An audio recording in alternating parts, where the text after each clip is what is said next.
Global benchmark Brent crude is trading above $100 a barrel as Russia's invasion of Ukraine is stoking global supply concerns amid a series of new sanctions imposed on Russia, where analysts say they expect fighting to keep oil prices elevated. Oyeyemi Oke, partnered AO2 Law, joins me to discuss this development. Oyeyemi, thank you so much for taking the time out to join us today. Let's start with obviously this developing situation, the crisis in Ukraine, and of course sanctions that have been rolled out against Russia. Now, because it's still unfolding, how difficult is it to, and of course it's created a lot of uncertainty in terms of the direction of oil prices, how high they can go and how long they can be sustained at such levels. How are you interpreting the events so far? I think I would look at this from three buckets. How it affects the world prices in terms of what's happening from as a result of the Russian invasion of Ukraine. That's one on one side. How does that affect us in Nigeria from a macro economic perspective, and lastly, perhaps how it affects you and I as individuals from a micro perspective. Now, one of the things we should bear in mind is that Russia is a member of OPEC Plus, even if it's not particularly an official member. So, and how does this tie into supply of oil and world prices? Is that anything that affects Russia as of today would continue to cause some type of imbalance in terms of the price of oil world over. Now, with the sanctions which we have seen, definitely European countries would not be taking Russian oil for some time, and this would mean that we would have a supply gap, which means that the prices will continue to increase, and this may go on, I mean, maybe in the short term, pending when there's de-escalation in Ukraine.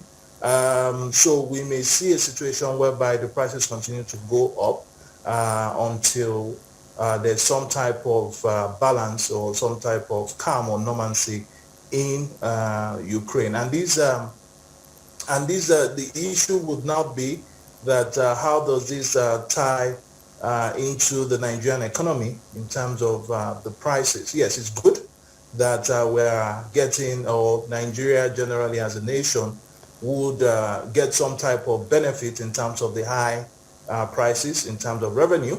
But I think the downside would also be that how does this translate to what would happen locally in the economy? This means that we would most likely see some type of inflation because at the end of the day, crude is the raw material for refined products. And this means that refined products will most likely go up because it's a direct, there's a direct correlation between the price of crude, which is the raw material, and the ultimate price of the refined products. So how does this affect you and I from a micro perspective? It means that we may be seeing increase in prices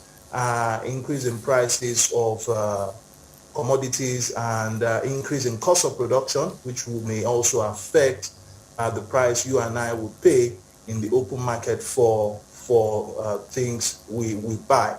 Now, again, in terms of predictability of what the prices will be, there's a bit of uncertainty even at the futures market.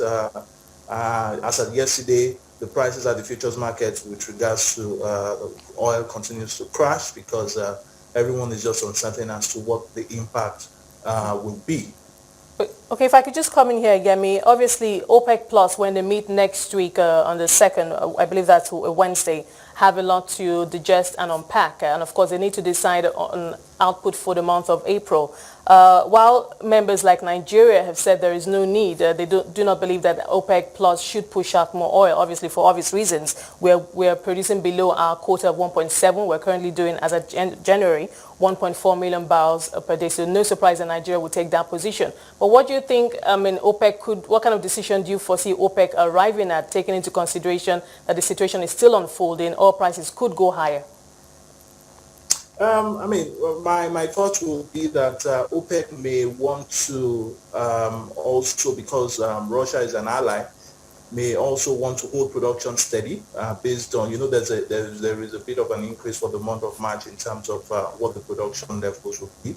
I would assume that they would want to not want to pump a lot of oil into the market again, want to ensure that there is the prices continue to go up, because if there's so much supply, you would, the prices may crash. And two, I think most importantly, Russia is an ally, and I would assume that they would also be treading carefully with regards to how to maintain that ally, because that ally has been quite useful in terms of maintaining production levels before the Ukrainian invasion. Now, Yemi, I'd like us to quickly talk about Seplat acquiring 40% of Mobil producing Nigeria Unlimited, their shallow assets, offshore assets. So what does this mean, in your opinion, for the indigenous independent energy sector, and of course for players in that sector in Nigeria?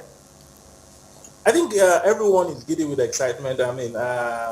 Based on some of the conversations I've had early this morning, and the reason for this is expected. We haven't had a large transaction size of this, maybe perhaps in the last 7 to 8 years. I think the biggest which we've done as much as over $1 billion in transaction would be the Orlando ConocoPhillips acquisition. And I guess a transaction of this size reiterates the point that perhaps Nigerian oil indigenous companies have come of age to actually play in the big league. So I think this is a good thing in terms of we seeing an indigenous company leading the pack in terms of IOC divestment. I think, again, the other point is this transaction was concluded post-PIA, and I guess this is one of the major transactions that have been concluded post-PIA. So I guess this would also be a test case for some of the provisions of the PIA. And interestingly, based on the press release from Seplat earlier today, definitely the transaction is still subject to regulatory approval from both the FCCPC and the Nigerian Upstream Petroleum Commission. But I think one of the things that is quite one of the questions which perhaps someone like me would want answered is the big question as will NNPC preempt? Looking at the transaction structure based on the press release that I've been able to go through, I think it's a legally tenuous argument for the NNPC to be able to preempt based on the fact that this was a shared deal above, at the top of NPNU, and not necessarily NPNU in itself divesting, which would trigger the preemption rights under the relevant joint operating agreement. But I guess in the next few days to weeks, we would know whether the NNPC wants to explore that route, okay, and things may become clear.